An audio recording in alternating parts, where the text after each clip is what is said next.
Hello everyone, bienvenidos a mi canal, yo soy Adriana Palacios y este video es un resumen de los temas abordados en el nivel 3, totalmente en vivo y totalmente gratuito que ustedes pueden encontrar aquí en mi canal, completico desde la clase 1 hasta la última clase del nivel 3.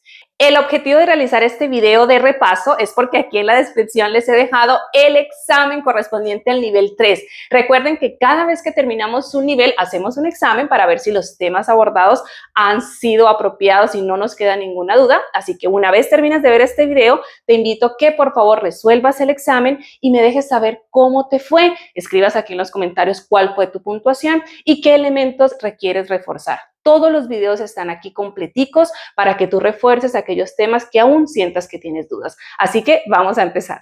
Iniciamos nuestro nivel 3 con el tema del pasado simple. Miramos cuáles son las formas, cuáles son las opciones que tenemos en pasado con el verbo to be. Contamos con was and were. Cada una de estas formas toma un grupito de pronombres. Miremos un ejemplo. I was a teacher. Yo era o yo fui una profesora. El verbo to be sigue manteniendo ese significado de ser o estar. Yo fui una profesora. I was a teacher. He was fat. He was fat. Él estaba un poquito gordito, un poquito llenito. ¿Eso qué nos está mostrando? Las terceras personas del singular, she, it, he, van a ir con esta forma del verbo to be y los demás van a ir con were. Recuerden, ser o estar, pero en pasado. Los mismos usos que teníamos am, is and are, pero ahora en pasado.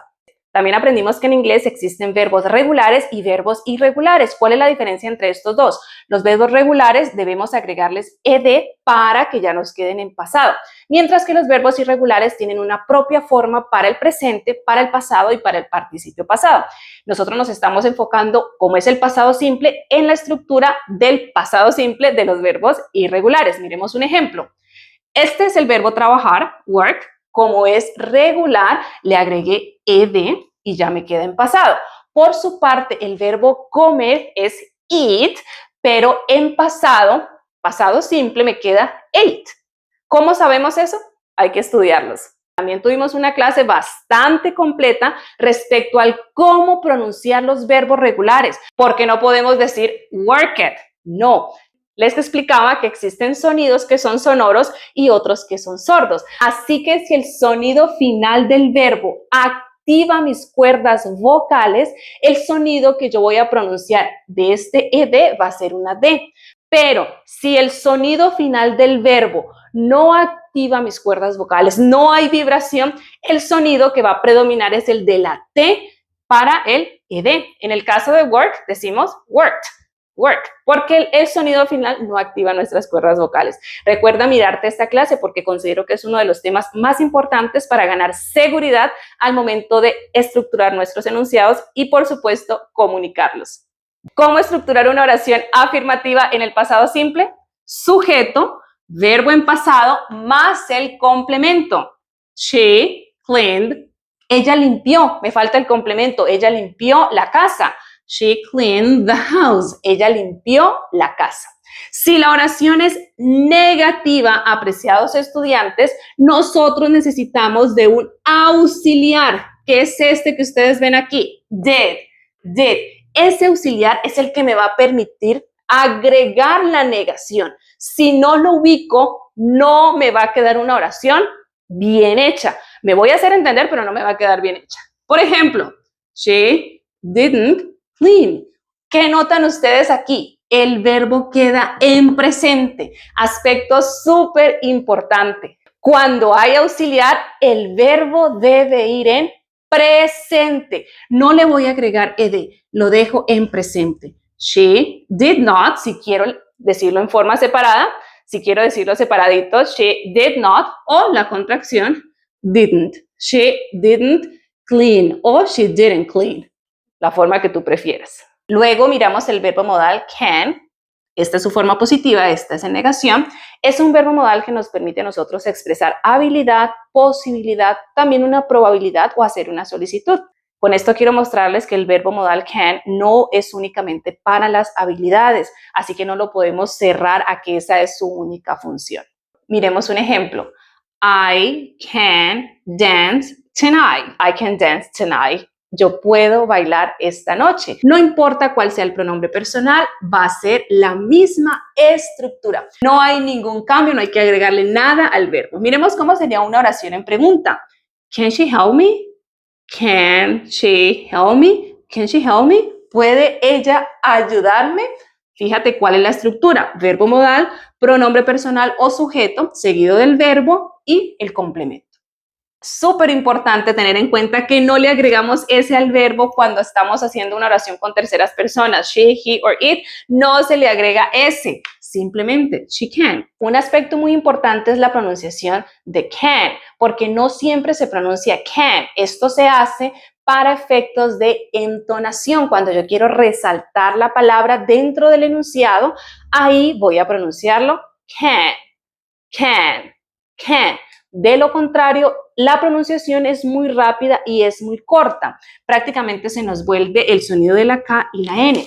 Dado que hay un sonido que es muy famoso, schwa, ese sonido absorbe prácticamente a la consonante y nos queda kn, kn, kn. Pero si yo quiero enfatizar, voy a utilizar esta pronunciación, can, can. Durante este nivel 3 tuvimos una clase muy interesante de pronunciación para tener nociones básicas respecto a los sonidos que existen en el inglés. Ustedes saben que compartimos el abecedario, pero no compartimos todos los sonidos. Hay alrededor de 44 sonidos que para nosotros como hispanohablantes son totalmente desconocidos, pero muy similares a algunos que ya manejamos. Es cuestión de conocerlos y saber cuál es la posición que debemos adoptar para producirlos. Los sonidos que aprendimos fueron estos. Ustedes ven aquí, parecen letras, pero realmente están mostrando, están comunicando un sonido. Este sonido de la A es una A, como la diríamos en español, pero redondeado. No voy a decir A, voy a decir O, O.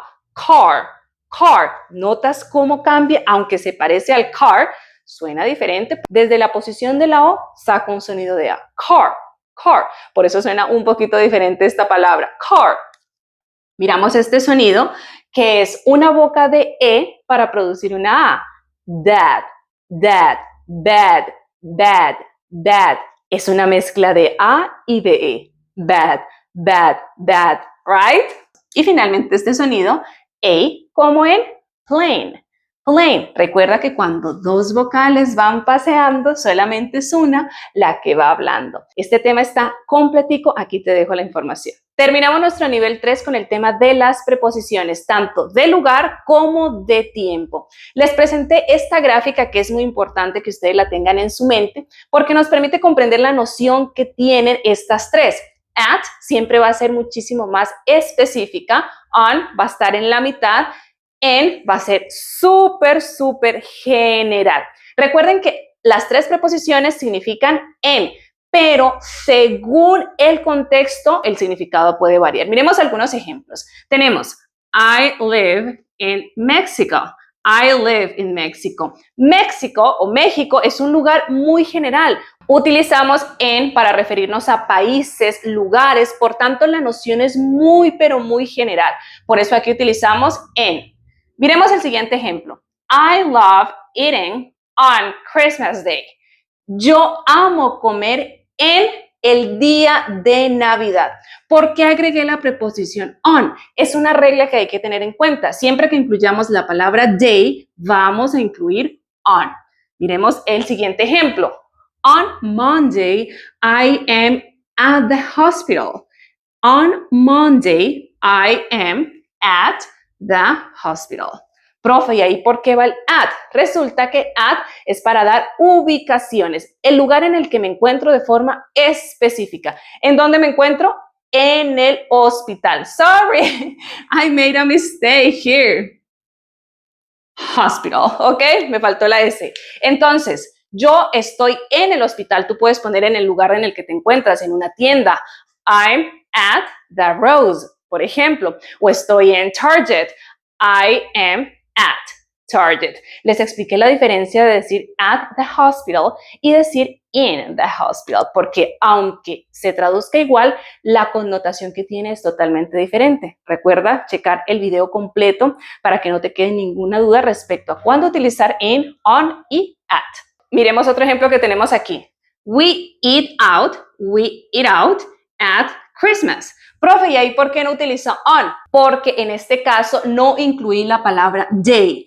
Mientras yo no la incluya para referirme a festividades, puedo utilizar at. We eat out at Christmas. Solito, sin agregarle el day. Miremos otros ejemplos. Ella está en la estación de tren. Nos está dando una ubicación específica. Por consiguiente, la preposición que hay que emplear es at. She works. Recuerden que cuando estamos hablando en tercera persona, debemos agregarle ese al verbo. Ese tema, por supuesto, lo van a encontrar también aquí en mi canal. Lo vimos más o menos en el nivel 2. She works on 6th Avenue. Ella trabaja en la Sexta Avenida.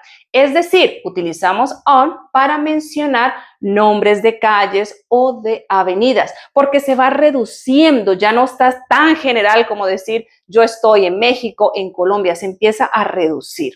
Y utilizamos la preposición on. Para los días de la semana, la preposición es on. Y aquí no traduce sobre para nada, dice el viernes, on Friday. In the morning, utilizamos en para referirnos a partes del día. In the morning, in the afternoon. Recuerden que hay una sutil diferencia entre in the night y decir at night. At night significa cualquier noche. In the night es una noche específica, en particular. También utilizamos en para los meses del año. In May. Si tú quieres decir que tu cumpleaños es en marzo, por ejemplo, my birthday is in March. Tú simplemente estás diciendo el mes. Fíjate, es muy general. Por eso utilizamos la preposición in. Este breve repaso, espero que completen el examen y por favor me dejen saber cómo les fue. No olvides que puedes volver a ver las clases cuantas veces quieras para poder reforzar. Si deseas ver la clase totalmente en vivo, en la descripción está la información. Si no puedes, por las cuestiones de horario, recuerda que aquí las vas a encontrar completicas para que las puedas disfrutar cuando quieras y donde desees.